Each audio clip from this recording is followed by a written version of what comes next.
हमने निर्भया, प्रियंका जी, निर्भया कांड के बाद हमने दिल्ली में निर्भया का फंड देख लिया, टास्क फोर्स देख लिया, सब देख लिया। It doesn't stop.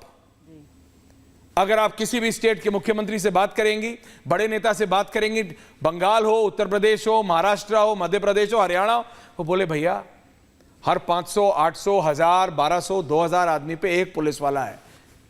मैं आपको बात बता रहा हूं, police officials of the record, on the record तो बोल नहीं सकते, नौकरी चली जाएगी। ऑफ द रिकॉर्ड बोलते हैं कि भैया we can not man every house, हम हर घर को तो नहीं मैन कर सकते, हम हर घर पे तो सिक्योरिटी नहीं लगा सकते, समाज को भी तो देखना है। ये ऑफ द रिकॉर्ड कमेंट आता है।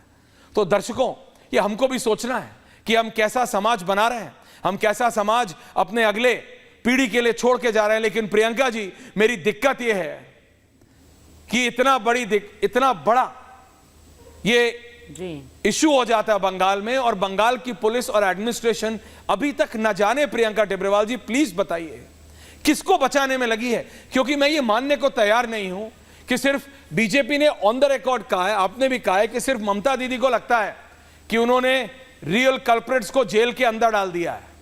बाकी पूरे बंगाल और पूरे देश को अभी भी पता है कि real culprits are out. Who is the real culprit? Priyanka Tebrewal ji, किसको बचाने की कोशिश हो रही है और क्यों? Ma'am Priyanka ji with visuals. Ma'am देखिए, मैं अपनी बात सबसे पहले इस दो पंक्तियों से शुरू करूंगी कि यत्र नारस्तु पूजन्ते रमन्ते तत्र देवता। जहां नारी का सम्मान होता है, पूजा होती है, वहां देवता का वास होता है। मगर पश्चिम बंगाल में जो है वो विपरीत है परिस्थितियां, क्योंकि यहाँ नारी का सम्मान नहीं, यहाँ यौन शोषण, नारी उत्पीड़न के जो मामले हैं उन पर ये सरकार चुप रहती है। सिर्फ यही नहीं, जहाँ संदेश खाली जैसे मुद्दे हैं उसके पीछे जो लोग रहते हैं उनको बचाने की चेष्टा करती है ये सरकार। शाहजहां के साथ हमने ऐसा देखा है। हमने देखा है किस तरह से चोपड़ा में औरत को सरेआम रास्ते पर पीटा जाता है। तो जहां पर इस तरह की प्रक्रिया चल रही है वहां देवता नहीं, दानवों का वास हो रहा है। और ये दानव कोई और नहीं, टीएमसी के ही नेता हैं। देखिए, जब ये मुद्दा सामने आया था तभी मैंने इसकी ओर दृष्टिगोचर किया था और कहा था कि ये एक छोटा सा कोई किसी के द्वारा किया गया इंसिडेंट नहीं, बल्कि इसमें बहुत सारे लोग शामिल हैं।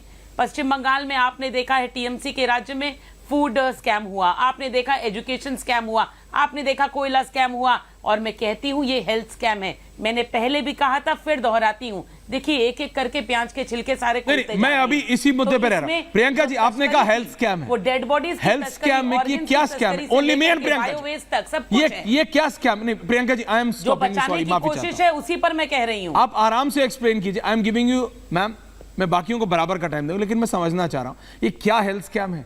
आधे भारत को अभी भी ये समझ नहीं आ रहा है, आधी अधूरी स्टेटमेंट्स आती हैं दर्शकों कि ये स्कैम है, डेड बॉडीज का स्कैम है, कोई कह देता है बांग्लादेश, क्या कनेक्शन है? प्लीज एक्सप्लेन, आपको क्या पता है? और क्या ये सिर्फ आप रूमर्स के बल पे कह रही हैं, you have documents to prove it? आपके पास कोई प्रूफ भी है? प्रियंका जी प्लीज बताइए। Ma'am I have documents. Okay, मैं देखिए पेशे से वकील हूं, बिना डॉक्यूमेंट्स में बात नहीं करती। मेरी कोई भी बात को आप काट नहीं पाइएगा, कारण है कि मेरे पास समस्त डॉक्यूमेंट्स हैं। आज आपने देखा है कि अख्तर अली बोल करके जो हैं, जो कि सुपरिटेंडेंट इसी आरजीकर हॉस्पिटल के थे पिछले साल तक, क्योंकि उसके बाद उनका तबादला करके मुर्शिदाबाद का सुपरिटेंडेंट बना दिया गया। देखिए उनका दोष क्या था। उन्होंने एक कंप्लेन की थी और वो कंप्लेन जो है उसके ऊपर स्टेट विजिलेंस कमीशन बैठी थी, एंटी करप्शन ब्रांच को भी उन्होंने ये कंप्लेन की थी। ये कंप्लेन किसके अगेंस्ट में थी? इसी प्रिंसिपल संदीप घोष के अगेंस्ट में। उन्होंने अपनी कंप्लेन में पूरी बातें लिख करके बताया था कि सरकारी पैसा जो है वो चोरी किया जा रहा है, सरकारी पैसों का जो इस्तेमाल है वो अवैध रूप से किया जा रहा है। सिर्फ यही नहीं, उसमें उन्होंने कहा था कि जितनी डेड बॉडियां पोस्टमार्टम के लिए आती हैं उसके जो नियम हैं, अगर दो तरह की बॉडीज होती है, अगर कोई उनका वारिस हो और बॉडी क्लेम करे और उसकी बॉडी पोस्टमार्टम के लिए आती है तो पोस्टमार्टम की प्रक्रिया होने के बाद बॉडी उनको दे दी जाती है। दूसरी डेड बॉडीज इस तरह की होती है जिनको कोई क्लेम नहीं करता, यानी जो सड़क की दुर्घटनाओं में जो दुर्घटना से डेड बॉडीज आती है जिनको कोई नहीं पूछता। तो सरकारी व्यवस्था और कानून ये बोलता है कि 5 दिनों तक अगर कोई डेड बॉडीज नहीं ले तो उसे हम जो है मानेंगे कि उसका कोई नहीं। उसके बावजूद भी ह्यूमन राइट्स कमीशन के कुछ नियम हैं। आप किसी भी फ्रेश डेड बॉडी को यूज करके उस पर जो है एक्सपेरिमेंट्स नहीं कर सकते, स्टूडेंट्स को नहीं सिखा सकते। मगर इन सब चीजों को काटते हुए इस अस्पताल में जो चल रहा था वो था डेड बॉडीज का तस्करी। अस्पताल को फ्रेश बॉडीज बेची जा रही थी। सिर्फ किस लिए? जब बॉडीज फ्रेश होती है तो जो कैडिवर लिवर होता है या कैडिवर डोनर्स होते हैं तो इससे ऑर्गन सेल करने के लिए। ये सारी बातों का जिक्र मैं नहीं कर रही, बल्कि खुद वो अख्तर अली जो यहाँ पर सुपरिटेंडेंट थे, उन्होंने अपनी चिट्ठी में कंप्लेन करते हुए ममता बनर्जी के पूरे डिपार्टमेंट को बताया था, स्टेट विजिलेंस कमीशन को बताया था।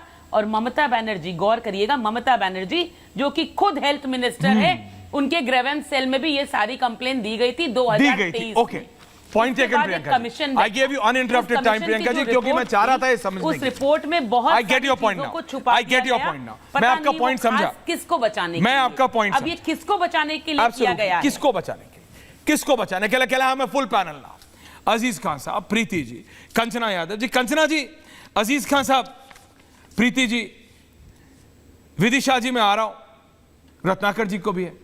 मैं आपसे पूछ रहा हूं पहले, कंचना जी, आइडियोलॉजी अलग हो सकती है, सोच अलग हो सकती है, लेकिन इस महिला सशक्तिकरण और महिला सुरक्षा, सशक्तिकरण तो बाद में होगी, जब सुरक्षित होगी तभी तो सशक्तिकरण होगा महिला का।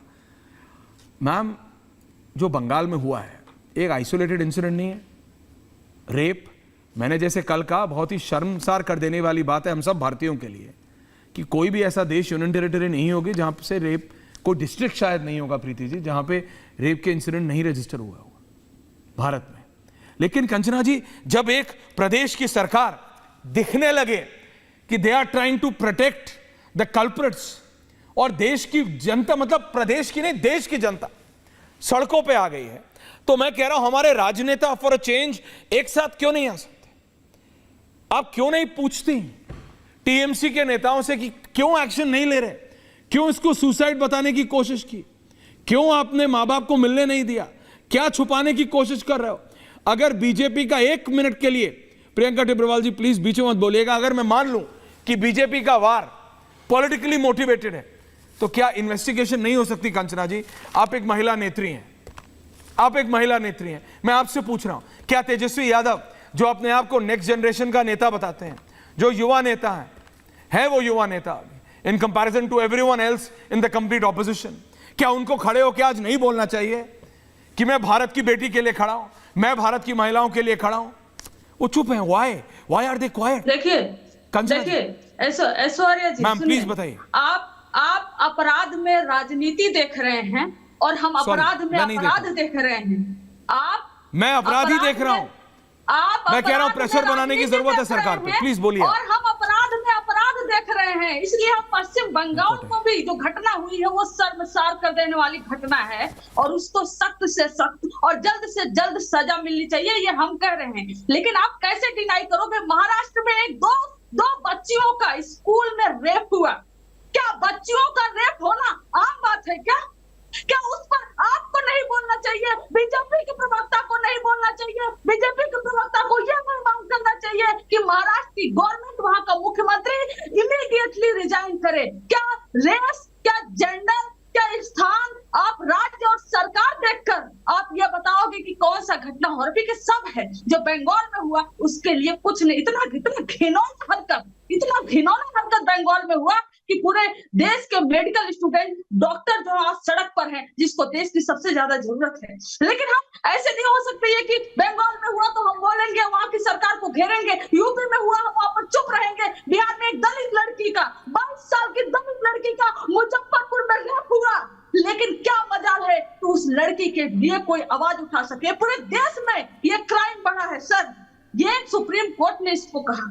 सुप्रीम कोर्ट ने पूरे देश के केसों को संज्ञान में लिया और कहा कि नहीं, अब हम आइसोलेट नहीं हो सकते, हमें सारे केस पर बोलना पड़ेगा। जब तक हम इनको बोलेंगे कि आपके देश में हो रहा है, प्रदेश में हो रहा है, ये हमको बोलेंगे, हम एक दूसरे पर एलिगेशन लगाएंगे, क्राइम नहीं खत्म होगा महिलाओं के प्रति। इसलिए हम कहते हैं कि हम बंगाल में खड़े हैं और आप उत्तर प्रदेश। बिल्कुल कंचना जी, मैं आज कोई किसी के ऊपर नहीं बोल रहा, रिलैक्स प्लीज, आपने अपनी बात की, बिल्कुल थैंक यू कंचना जी, आपने अपना व्यू पॉइंट रखा। कंचना जी नहीं, अभी रिलैक्स कीजिए, मैं आऊंगा आपके पास, मैं वापस आऊंगा, आपने अपना व्यू पॉइंट रखा। लेकिन